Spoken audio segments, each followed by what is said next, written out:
Okay. So, hi Shruti, how are you? I am very well. Thank you very much. How are you? Doing really well. Thank you so much, everyone, for joining today. Today's session is about everything around freelance writing.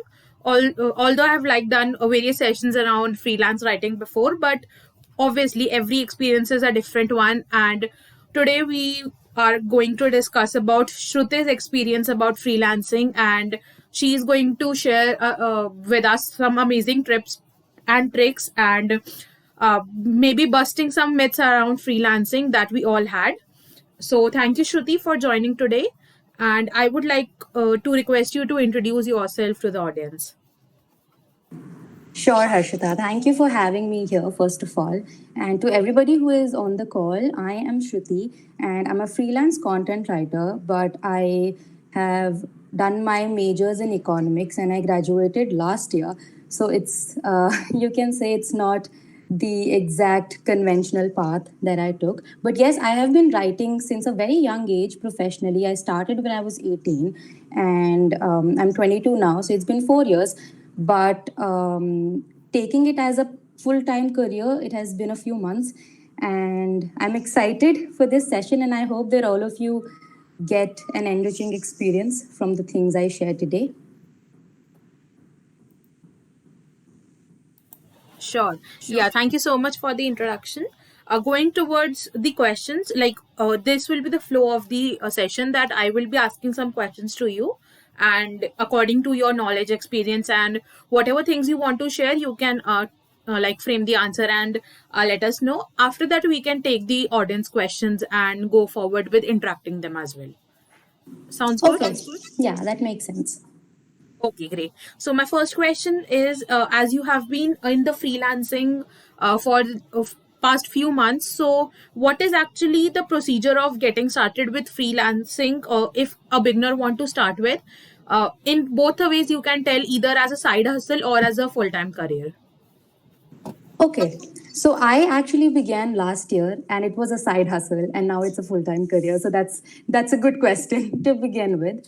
So I would say for anybody who is, wanting to take this as a career path and want to just have a side gig, there are two main things that one should do. Number one is to build a personal brand. In my opinion, building a personal brand really helped me, to get started, to get clients, to get the visibility. And how that happens is, of course, through the most popular medium that is going on nowadays, which is LinkedIn. And posting there regularly, and it could be anything. It does not really have to be anything serious or anything conventional or anything at all. You can share your experiences, you can share things from your school time, because I'm assuming if somebody wants to start, they are either just passed out or still in their college.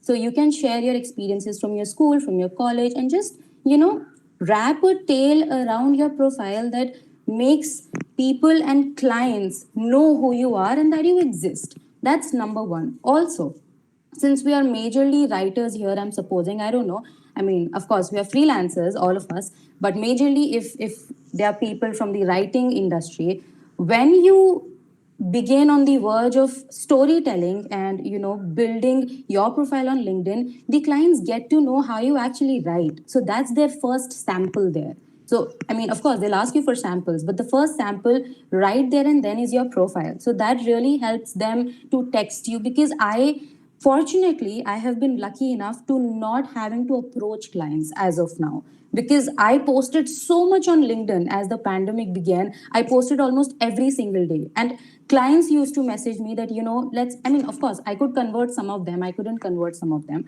but at least they messaged. At least the first step there and then was clear. So, number one is building a personal brand. That is extremely important.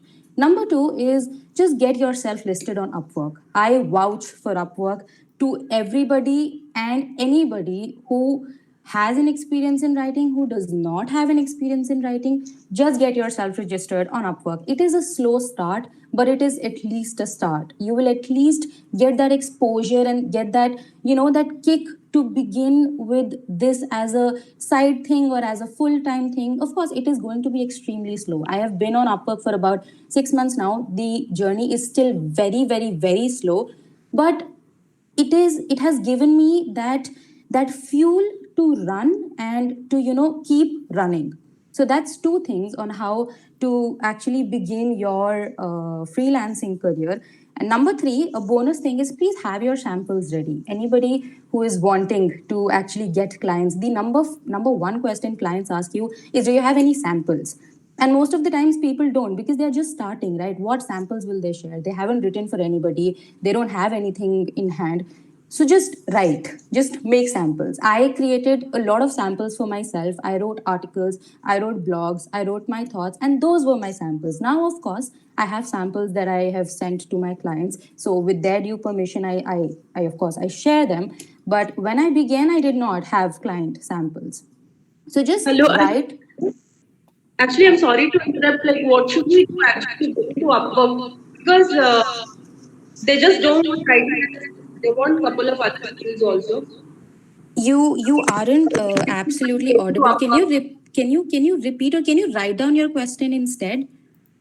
Yeah, sure. You should, like, your voice is echoing now. So Mine?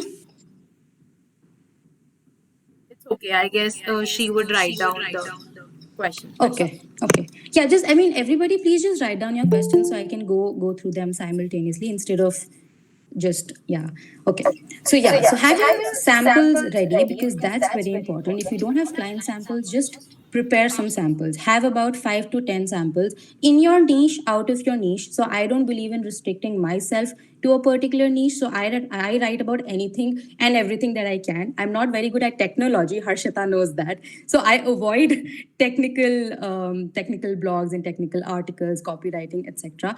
But other than technical aspect, I actually write about everything. So if you don't want to restrict yourself to a niche, just have a few samples that picks up every genre that is available. So that's one beginner's guide, or as you must call it, if you want to enter the freelancing journey. And I don't know, I don't think she's asked her question yet. I think it revolves somewhere around how to get registered on Upwork. That's a pretty simple process. I'll just let you guys know, if anybody of you is wondering. You go on their website, they let you fill a form, and that form basically depends on a lot of what you actually do. And I only know about Upwork as a freelancing platform for writers. So they asked me a few things. What do I write about? What have I written? What are my past experiences? I completely linked it to my LinkedIn account. So it picked up a lot of information from there.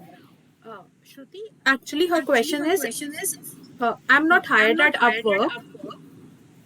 Mm-hmm.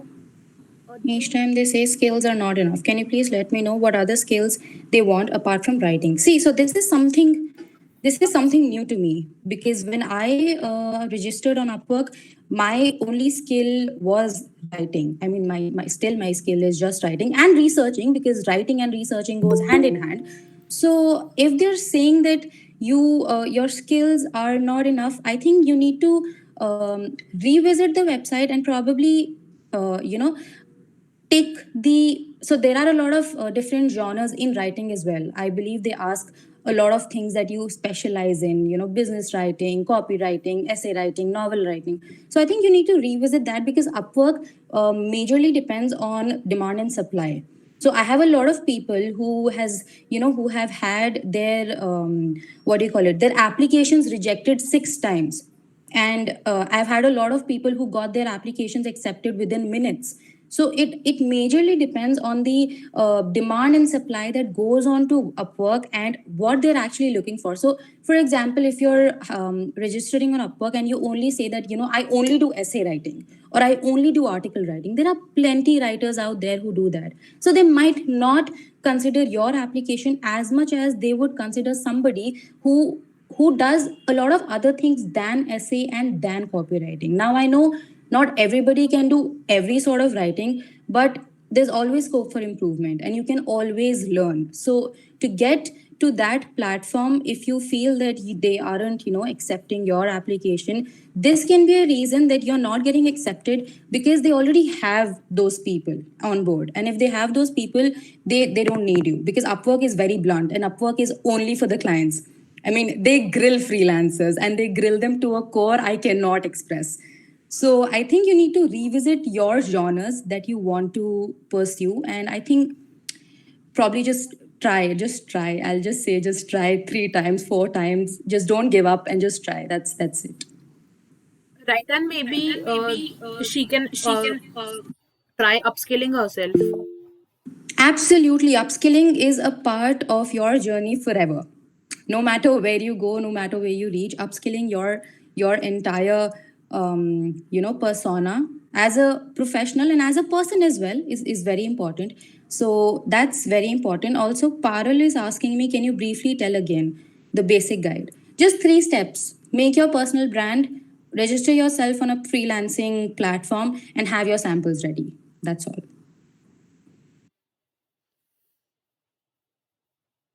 Right. So moving towards the next question is, what are the some unknown facts or things that people that some freelancers don't know, but they should know before starting a freelancing, or even as a side hustle, or especially if they are actually thinking they're like keeping up their mind with a full time career as a freelancer. So what things they should know briefly? You are on mute. I'm so sorry. Yeah. So I was saying a lot of freelancing facts and misconceptions go hand in hand. So major facts about freelancing are basically, reverse of misconceptions. So to start with, if somebody is thinking of freelancing as a side hustle, or as a full-time thing, even if you're, considering it as a side hustle, be prepared to actually witness it as a full-time job. Because when I started, I had a few clients, but because, when you're starting, you need to have the extra effort and the extra time and the extra determination to stick your guard. So it is not a 2 hour thing, it is not a 3 hour thing, it requires time. So just if, okay, it's okay if you want to have it as a side gig, but you need to be prepared for having it in your life as a full time, if not as a full time job, as a full time thing, perhaps.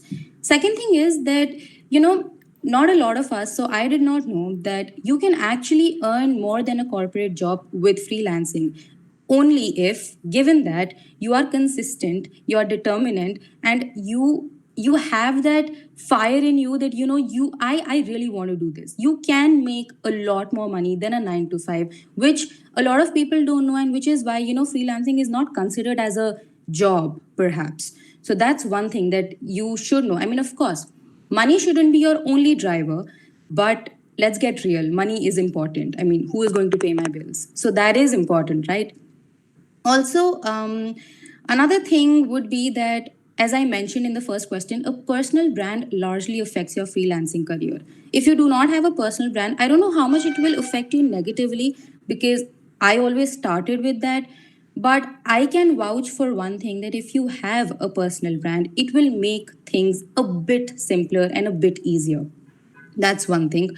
Also, freelancing is no less than a business. It is absolutely a startup. It is absolutely a business. You are your own boss. You need to do everything by your own. You have to be a multitasker, in my opinion. You are the researcher, you are the curator, you are your accountant, you manage your finance, you are your boss, you are your assistant, and you're your own legal advisor at times as well. Because when things go out of hand and you need to take a legal action, you won't directly approach a lawyer, but try to figure out things on your own. So you need to, anybody who wants to enter into this field of being a freelancer needs to know that you need to know everything, as harsh as it may sound. But and it takes time, of course. Nobody is everything as they enter, but time teaches us a lot of things. So that's one thing. Also, what else? Freelancing is the most flexible job. So that's one of the perks that you have. I can work at 3 a.m. if I want to. I'm a night owl. I prefer working in the night. In the daytime, I don't know, I like to spend time with my family, with my friends, but in the night I'm more productive. So nobody is going to, come at me and say that you need to work from 9 to 5 or you need to work before 6. No, if I don't want to, I will not. And that's, I think that's one major advantage that is, that keeps me going in this field, and that doesn't let me step back or, take back my decision of, I mean, why did I actually switch careers like that, being an econ major, now I'm writing. So that's one thing. And yeah, last thing, freelancing gives you so much of exposure. Even if you're just working from home, you are not interacting a lot in person, you don't have that much physical interaction, but it gives you so much of exposure because you deal with clients all around the country, all around the world, and you understand what they want from a different perspective altogether. If I'm working with a UK client, I'm working with a North American client, I'm working with a Dubai based client, all three areas are absolutely different. Their cultures, their tone of voice, the content they want, everything is different. So you get a lot of exposure just sitting at home, even though that's not the best thing all the time. But you get so much exposure that, it enhances you not just as a professional, but also as a person, because you get enlightened with so much around you without having to move countries. So that's the last thing that I believe that people should know before they enter this area of, yeah, freelancing.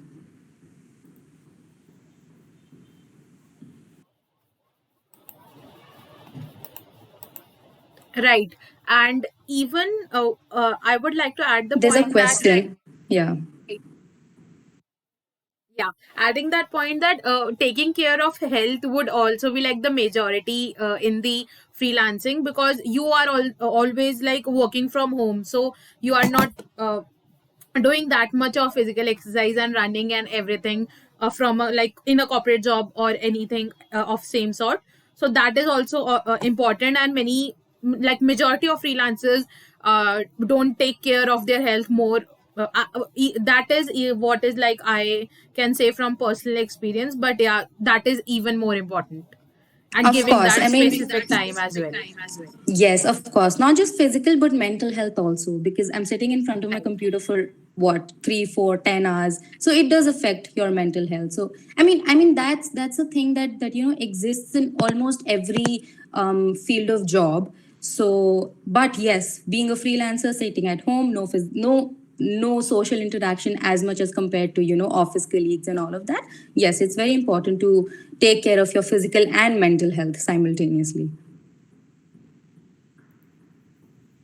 Yeah, we have a question that I am a 16-year-old student. Can I be a freelancer, or will employers tend to overlook me? Okay, so yeah, I have a different opinion. I don't know how many people will agree with me, but I do not think employers will, tend to overlook you just because you are a 16-year-old, provided that you are absolutely excellent at what you do. If you're a writer, you're a web developer, you are a musician, you are whatever you are. If you are good at what you do and you know that you are that exceptional and your work deserves recognition, and you're also open to learning. I mean, if you're a 16-year-old, you should be open to learning. Everybody should be open to learning. If you're open to learning and you're open to feedback and criticism, I am pretty sure that employers will not just overlook you based on your age. The first paid gig that I got was when I was 18. ठीक है, there's some difference. There's a 2 year difference. 18 is considered as an adult, but then still, I mean, if you ask me, if somebody right now is 18 and wants to enter into that job, that's a young age. But if they're good at it, why do people have to overlook it just on the basis of age? You might have to work a little bit harder to prove yourself since you're young. You might have to, if I need to give 2 samples, you might have to give 4 samples, but then do. If you can bag a client at 16, just wonder what will you do in next 15 years. So just try. Don't just, I always tell people to try, because if you do not try, you just lose out on that opportunity altogether. one client, one employer will let you know that, no, you're too young. The second one will tell you the same. The third one will tell you the same. But maybe the seventh or the eighth or the 10th one will tell you that, okay, I mean, I love your skills and what you do. I don't care you're 16. Just work for me and work with me. So that's one thing on a scale. Okay. Yeah. So that's to answer Naman's question. We have another on a scale of 1 to 10. How important is mental sanity for freelancers to work? On a scale of 1 to 10, I would say 11. Mental sanity is important even in normal life. Just chuck work for a bit. It's so important because if you're not mentally sane, how does one work or function or operate or do anything at all? And especially for freelancers or for writers, if your mental health is not in the right track. I mean, for me, I mean, of course, I can't talk for everybody, but if I've had a fight, I'm not mentally well, I've had a bad feud with somebody or anything of that sort, I can't write because that actually deteriorates my quality of work. So mental sanity is the most important thing for a freelancer, for a worker, for an employer, for an employee, for the president, for anybody. I mean, I don't think there's stability for anybody to do anything in life. So, okay, we have a lot of questions coming in. Okay. Should I take them or like at the end? No, I mean, I don't know. You tell me. Let's take that questions. Yeah. Okay. There are only, okay, Parul is asking, there are only 6 tries to bid on Freelancer app. Have you tried it? I have tried the Freelancer app, but I'll be honest, I had no luck. I got one client who just texted me saying that, let's shift on LinkedIn and there we'll work. And I didn't like that. So I was like, maybe this is not legit enough. And other times that I tried, I did not really get any response. So I am not the best person to answer this, but in my personal opinion, I have tried a few freelancing apps: Truelancer, Freelancer, Upwork, a few others that are not so famous, and I've only got legit responses on Upwork. So I wouldn't recommend a lot of these because I wasted my time and I don't want you guys to waste your time. But okay, just try. As I always say, just try. That's okay. Can a 9 to 5 employee also become a freelancer? Planning to become one but can't leave job. Okay, that's a tricky question. I mean, if you're a 9 to 5 employee, I don't know how much time you have to take on freelancing projects, but do and you are so I am physically, I mean, not physically, I am personally not that what do you call it, not that active, or I get tired easily. So if I am working from a 9 to 5, I don't think I'll have the energy to work on more projects. But I mean, if you're asking this question, I am assuming that you're really determined to take this opportunity. And of course, it will be tough. You'll be drained out. You'll be tired. But see, nothing is impossible if you really want it.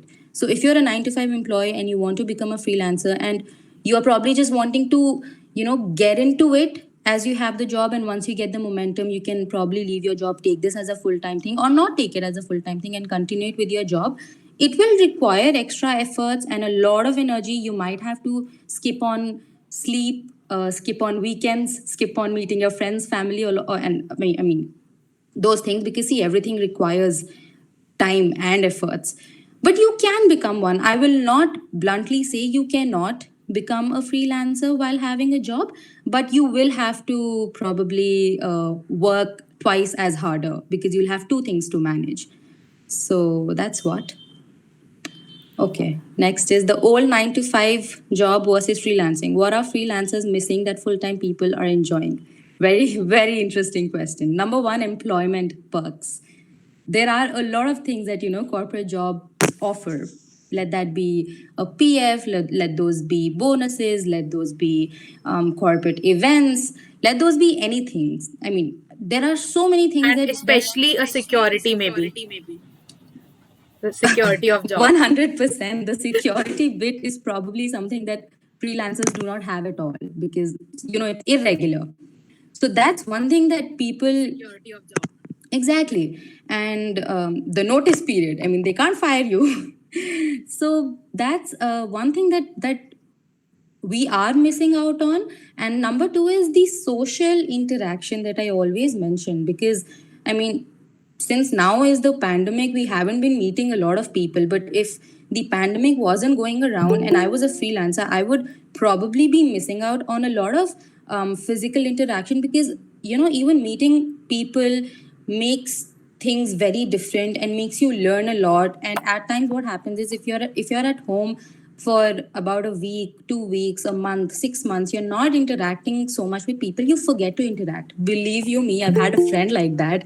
And just because she couldn't interact with a lot of people for a month and a half, she became socially awkward. And I'm not saying it's so important to be around people all the time, but everything in a certain limit is important and needed in life. So these are two, employment perks, and the social interaction is, something that people are missing out on being a freelancer. But then everything has its pros and cons. So that. Okay. How do I get started? Because I currently don't specialize in any one of the various domains, like technical, okay, business, copyright.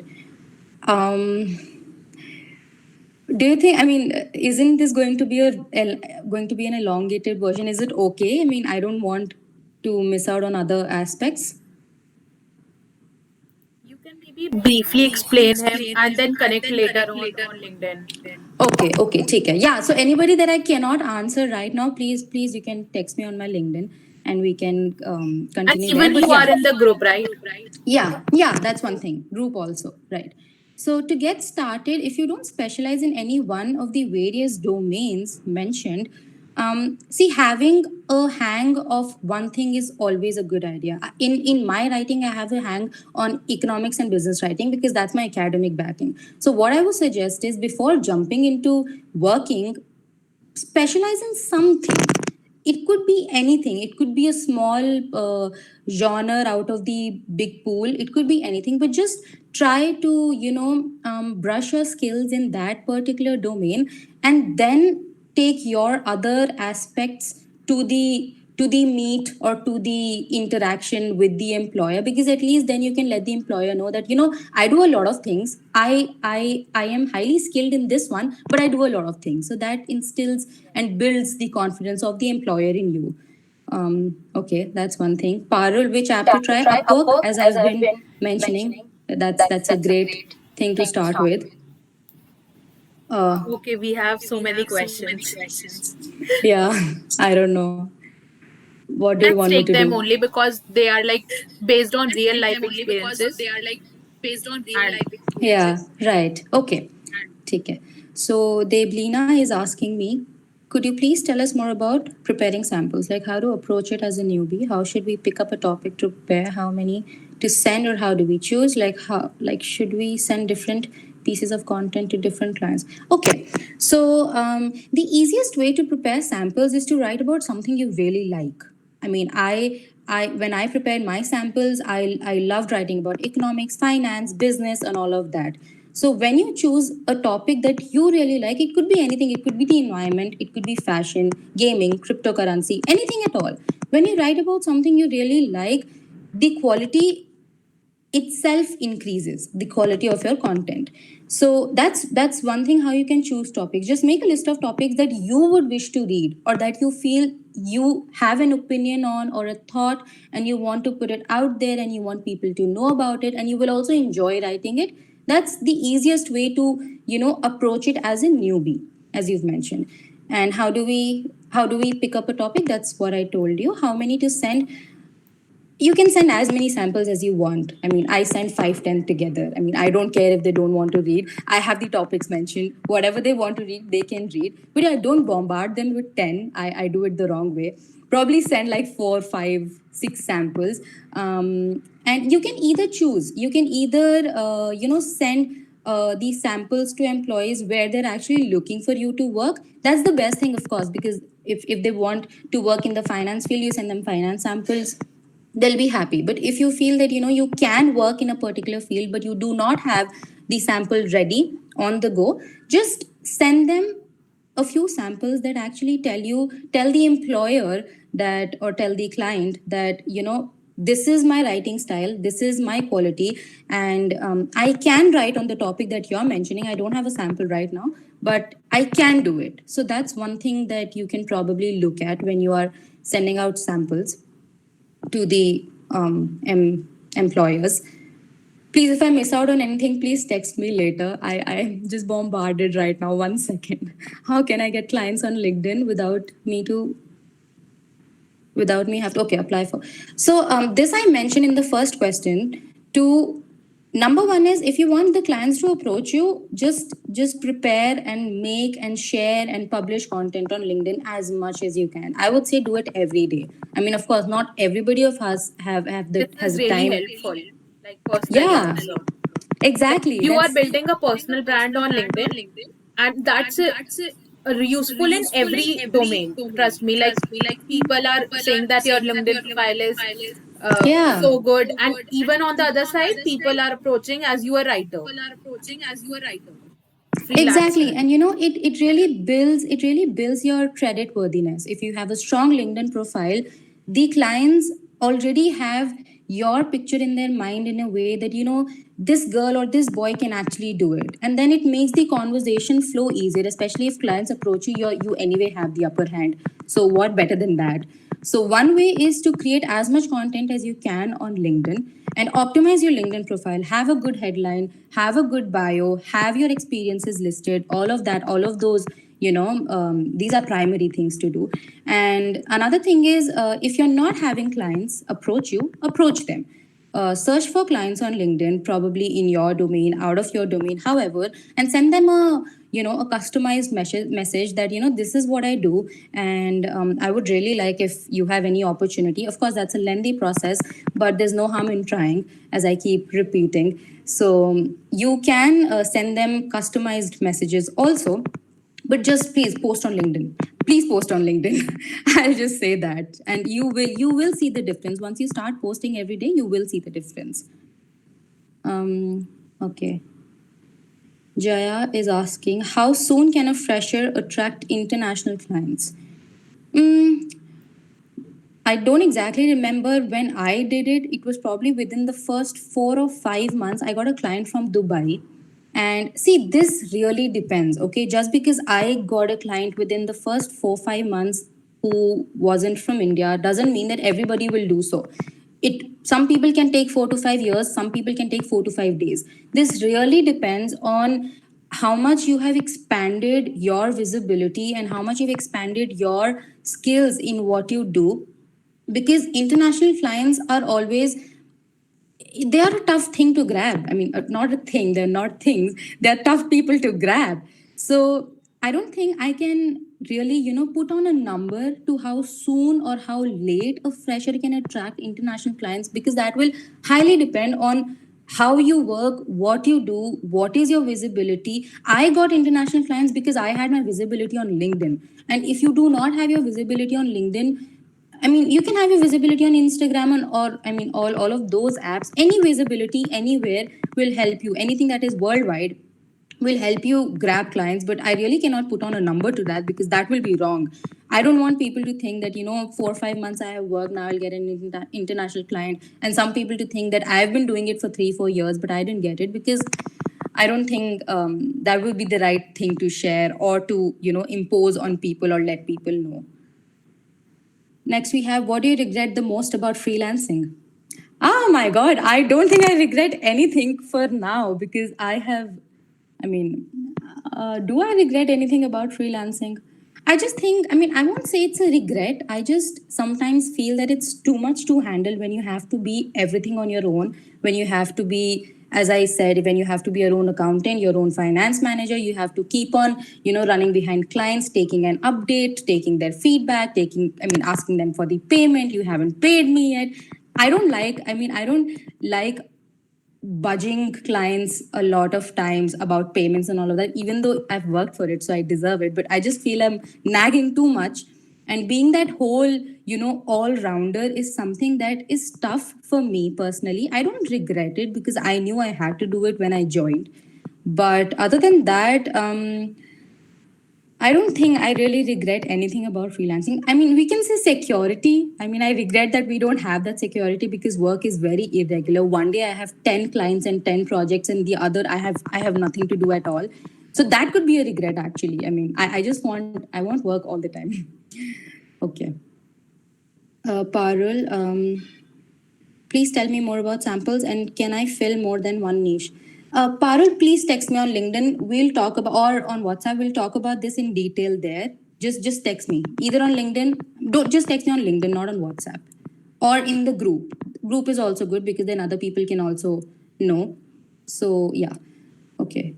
Tanupreet is asking, can we send a variety of samples like story, poetry, article, and blog? I mean, a mix of creative and content. Of course, you can, but then that depends if the client really wants creative writing and content writing together. If there's a client who wants you to write for their business or for their blog, or wants you to copyright or anything, then you only send content writing because what are they going to do with your poetry? But then if there's a person or there's a client who really wants you to write about, who wants you to write a story, or who wants your help in creating a poetry out of something, and wants you to actually have a beautified blog or an article, then you can send a mix of creative and content writing. And if there's a person who only wants you to work on a novel or an ebook, then you send probably just creative writing. I mean, it's a mix and match of everything. The type of client that is asking you for work, you need to analyze that. Just see, if you were the client and you wanted business writing samples, what will you do of poetry? And if you wanted a storytelling curator or a storyteller, what would you do of something in the lines of cryptocurrency? So don't send clients what they don't need. I mean, don't send them stories if they don't need stories, because that's not nice. Okay. How old are you and how old were you when you started? I am 22 right now. I just turned 22 a few days back, and I started freelancing part time when I was 18, full time when I was 21. It was just 2 weeks before my CAT exam. I had filled for my CAT exam. I had to pursue an MBA, but 2 weeks before that, I kind of told everybody that I don't want to do an MBA and I want to write full time. At first I was of the opinion that I don't really want my passion converted into a profession because I'm not a risk taker. But then I couldn't see myself doing anything with an MBA degree in my hand. So yeah, so I started when I was 18 and I'm 22 right now. Okay, next question. How do I build a brand properly? How do I know if my branding is working? You build a brand, so there's no mantra to build a brand properly. You build a brand with your own expertise, and I don't think there's anybody better than you who understands you better and who would make a personal brand better than you because it's personal, right? But how do you build it is by having a mix of things on your profile, either LinkedIn or any profile that you want. And this is not a paid promotion for LinkedIn and Upwork, okay? They don't pay me for this. Just thought to mention. But yeah, if you want to build a brand properly, have a mix of all content on your profile. Have storytelling content, have personal experience content, have your opinion on something that is going on. So if we, for example, we had a budget release in February this year, so you can have your opinion and your thoughts about the budget. If you had an experience in school that talks about how you thought or how you believe that I can write or I can develop a website or I am a good techie person or all of that, write about that. Just have a mix of everything, because personal brand does not only have to be storytelling, it also has to be a lot of content about your opinions and your thoughts and what you think and what is your perspective about certain things that have been going on in the country, in the world, and all of that, because that also is a major point when you look at the credit worthiness of people. So that's how you can properly build a brand. But iske aage, I'm pretty sure you know better because it's your brand. And how do you know if how do I know if my brand is working? I think the engagement talks a lot about how your branding is working. If you go on my previous posts on my LinkedIn, I have talked a lot about that. I have never cared about likes and comments, and that is true. I did not ever care about likes and comments because I was getting likes and comments. When you don't get likes and comments, that's when you start caring about it. But I will also say that it also, depends on if you're actually getting people to text you, because LinkedIn is a platform people text very easily and very regularly. So if you know that you're getting a few texts every here and there, and every now and then you have a few comments and people are relating with you or people are not relating with you, even that's engagement. When people do not agree with what you say, that's engagement as well. So number one is engagement. Do not care a lot about engagement. I will never encourage people to care a lot about likes and comments, because that's not the sole purpose of creating content. But ठीक है, it's a good measure to measure how your branding is working. And I think the text area is very important, because I knew that my personal brand or my thing is working because I was getting a lot of text. I haven't been posting a lot on LinkedIn lately because of a busy schedule, but when I was getting a lot of messages, and that's how I knew that this is working and I need to continue this. So that's one thing. um, okay, what were some downsides you faced till now? Anything others should know about this? Yeah, my major downsides have been related to payments, I think. I mean, they haven't been major downsides, but just a bit that I faced. And I only had one client that refused to pay what we had promised. I don't know for what reason exactly. He couldn't explain it really well.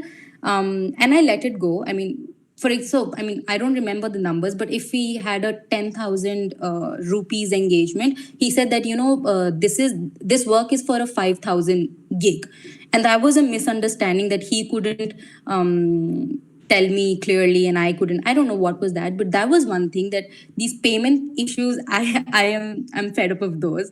That happened, but then I stopped working with him, and he came back again. That was a win because he said sorry. So that I was like, okay. But then even after that, I mean, I think I shouldn't have worked again with him, but we had a long-term engagement from about for about few months. So I thought I will, but then that repeated.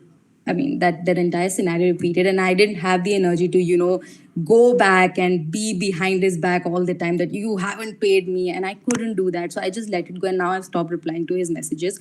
Second thing is the irregularity of the work that goes on.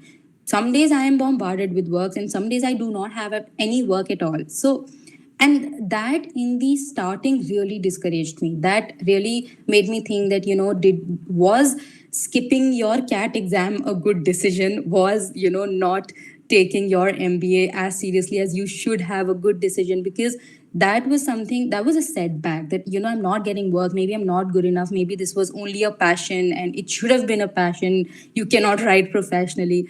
But that's something that nobody should feel, because freelancing or anything that you start, as I call this as a business or a startup, it takes time. It takes time to stick to the grounds and maintain a regularity of work. That will happen, not so soon. It might take 6 months, 2 years, 2.5 years. उससे ज़्यादा ना हो तो अच्छा है.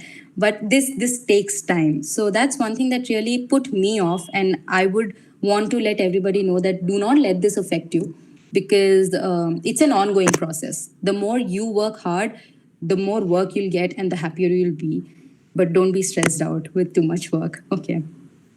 Bhumika, would you tell a little about the Indian Utopia and Blurry Edges? I'll just brief you for an elongated answer. Please text me either on the group or LinkedIn. The Indian Utopia was basically an idea that my client of that time and I came up with to actually post about news in its rawest form, without any mirch masala, without any who wore what to whose wedding, none of that BS, if I'm allowed to use the word.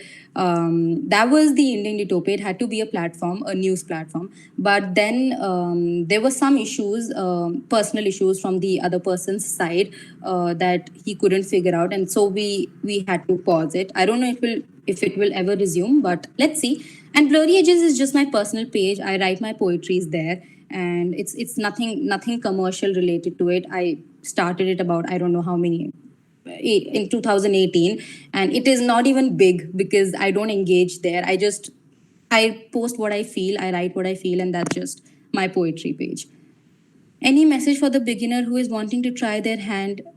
I mean, messages, that's what we've been discussing, right? So, the major messages, do not get discouraged when the process is slow, because it's a very slow process. And, you know, to have a hang of anything requires a lot of time, a lot of energy, a lot of effort, especially something as freelancing, because freelancing is so diverse and it's so volatile and you never know what's going to happen. So you have to keep your calm. And if you're lucky enough, just try to get in touch with a freelancer who's already in the business so that he or she can, guide you at times and can give you that boost of energy and enthusiasm that, you can do it and it's not that tough. I mean, it is tough, but still. And as a beginner, yeah. Even that would help. Yeah, even that would help in taking like what we say, handling the clients, because as a beginner in freelancer, what I think that we are not so much experienced or have knowledge about how to handle clients. I know that we are like seeing and engaging with posts on freelancing, that how to back the client, how to go with the contract, or how to go with payments and everything. But obviously when you actually deal with the client, that is when you get about कि क्या क्या challenges face होते हैं, and उस time पे what you have to say them, how you have to like tell them कि get on a call with me and explain me the procedure, ask so many questions. And like in that process also, many other experienced freelancer would help us and would guide us in the way. And obviously I have sought help from a lot of them, and now I know what to say, when to say, and how to say. So that is how also it is necessary. And there was a thing कि any message for a beginner, right? So एक ये message भी है कि even if you are not able to do things, it's okay. ये नहीं होगा कि like you can bag your first client with a so much of high gig and everything, and you are doing things perfectly, right? So that perfection comes with time, as you said already, and we have to like go on with time and get on that level also, ki we are upscaling ourselves, and we are continuing with this process. And what I think personally, ki if we have started with this as a side hustle, it is more like a beneficial for us, so that we get on with the process. क्योंकि मतलब personally also कि एक बार आपने graduation करके and then you start freelancing, तो उसमें time भी लगता है. And then parents also ask कि what are you doing currently, what is your future plans and everything.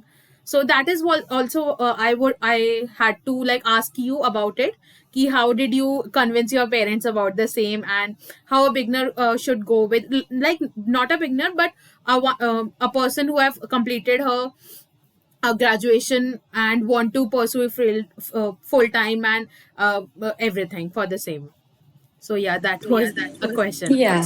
So to answer that, I have touchwood. I've been lucky in that case that my parents always supported my writing. Ever since I've been a child, they always wanted me to pursue a creative career. I don't know why. They put me into sports. They put me into music. They put me into piano. They put me into table tennis. I don't know what all they put me into. But then I always shifted back towards academics because I was not ready for the risk. And I am an absolutely risk averse person. I cannot take risk. I start getting anxious.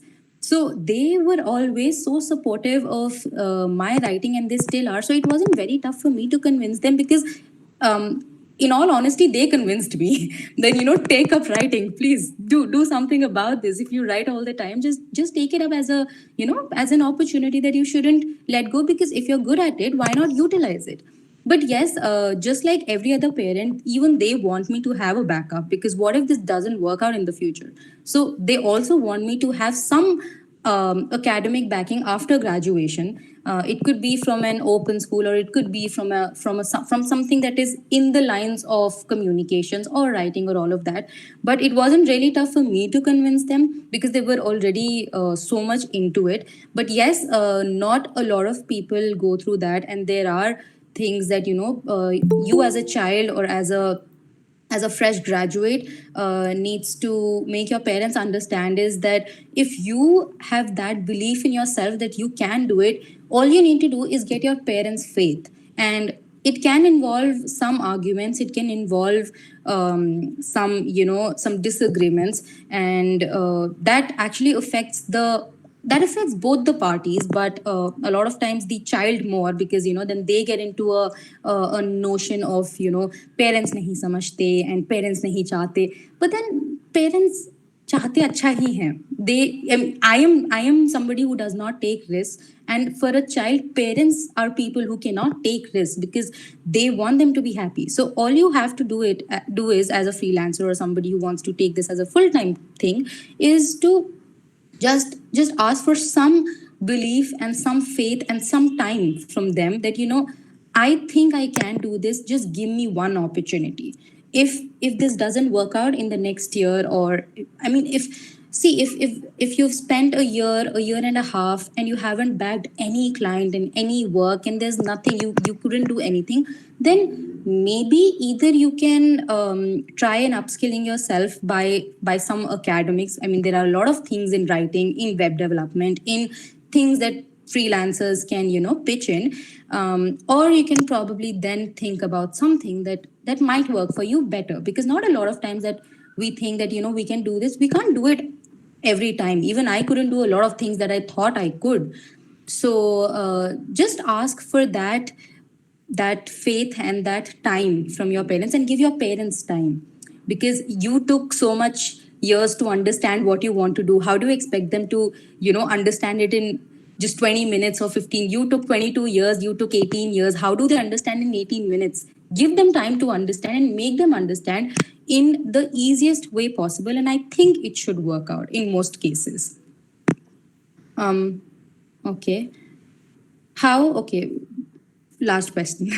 How the payment happens when we freelance on an app? So that's actually that's I haven't used a lot of, I mean, I have used a lot of apps, but I haven't landed up contracts on those apps except for Upwork. And Upwork, I can say, that's why I really like it, is because the security of payments there. So what they do is they have an escrow account, which is a mediator between you and your client.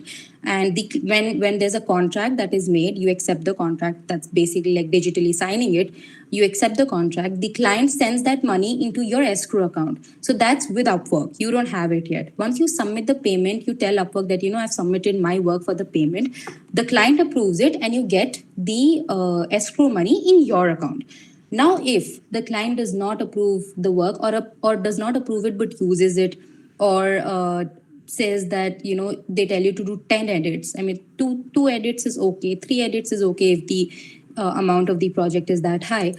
5 edits are also okay if they're paying you that much to edit it 5 times. But then some clients are absolutely ridiculous, and they tell you to edit it for, I don't know, God knows how many times. If that happens, then there's a dispute in Upwork. So that dispute is basically a legal action, and then Upwork comes in between and solves the issue.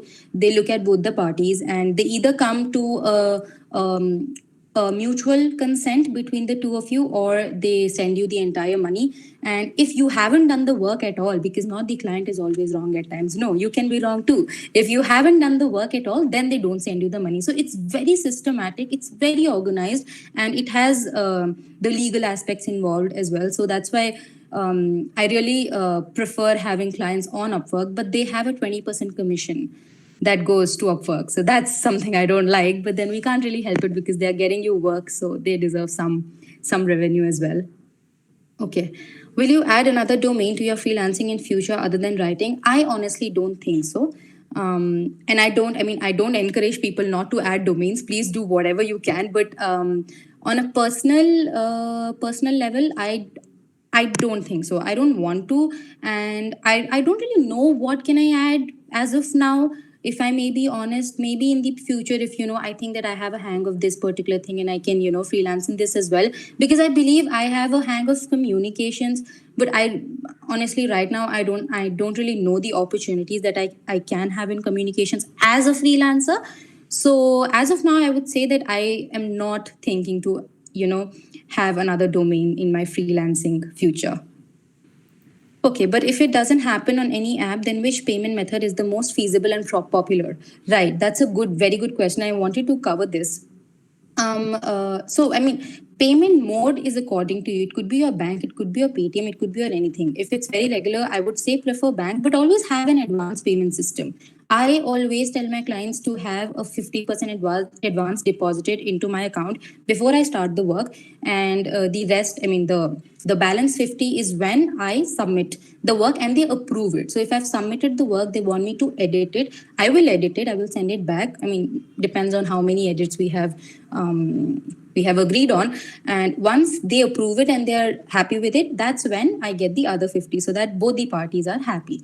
And I will also say that there are a lot of clients that do not agree on a 50% payment, 50% advance payment. And I would say do not work with them because that's too high of a risk to take. Now, if you have a personal, if you know them personally or there's a personal connection or all of that, then it's totally up to you if you want to do it. I have a few clients I do not ask for advance payment at all because I have that trust and we have built that trust over time. So and I don't even have to remind them for payments. When it is done, when they want it, they send it to me. But for most clients, I always say have a 50% advance payment plan on a very strict basis. It's okay if you lose a few hundreds by telling clients that, I only work on 50% advance payment, but it is not okay to lose out on all the efforts and all the time and those few thousands by agreeing to work with a client who does not support a 50% payment, because that is outright unfair. So that advance payment thing is very important. Have you done copywriting before for a digital product? What was your experience? Not for a digital product, but I've done copywriting for cryptocurrency, both national. I mean, it's not really here right now, but the client I was working with is from India, but he works with international clients. So I was indirectly working with international people because crypto right now here, there's no such platform as of now. My experience was all right. I do not enjoy copywriting very much. I will be very honest. And that's because I think I'm not very good at it as of now. So once I get, I'm trying to learn more and I'm trying to get better. But my experience was fairly all right. I won't say it was bad. I won't say it was amazing. It was okay. And it was for blockchain, supply chain, cryptocurrency, all of that. So, yeah. Okay. How much edits you offer to clients, and can you explain copywriting a bit? Okay. So, edits really depends on who the client is. Some clients I only offer 2 edits, and the clients that I have a long term engagement with, and I also know them from a long time, I really do not restrict myself to edits because I know they will not need more than 2 or 3 edits. And if it's a very small gig, so if it, for example, if it is a $10 gig, I won't say that editing it more than once is a very good idea. As a beginner, you might have to. I did it too, though I don't support it. But I don't think we really have a lot of choice because there are so many clients and there are so many freelancers as well. But then because there are so many freelancers, you need to get your position, strongly held. So really depends on the clients and the size of the project. Now, if it is a $500 project, then you need to give them more than 2 edits. Then you need to work on it, till the time that they're actually satisfied because they are compensating you in that way. And okay, explaining copywriting. Copywriting in very simple words is basically trying to improve. So I'll talk in a very layman language, not the Google definition, because you can Google it. So copywriting is just, all you have to do is to increase sales of that particular product or market that product in a way that attracts people and that attracts them to either buy it or avail it or do anything with it. Just in simple words, it's increasing the popularity of that product, anything at all. I hope I'm not wrong. Okay, thanks for answering. Okay, I think questions. Okay, was this it for the questions? I guess you answered all of the questions, and that I had in my that I had in my mind.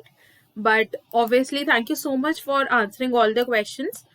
And I can feel that you are like bombarded with the questions, but still you answered them so well.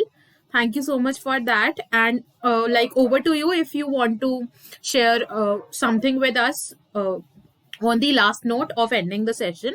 Else we can like end this session.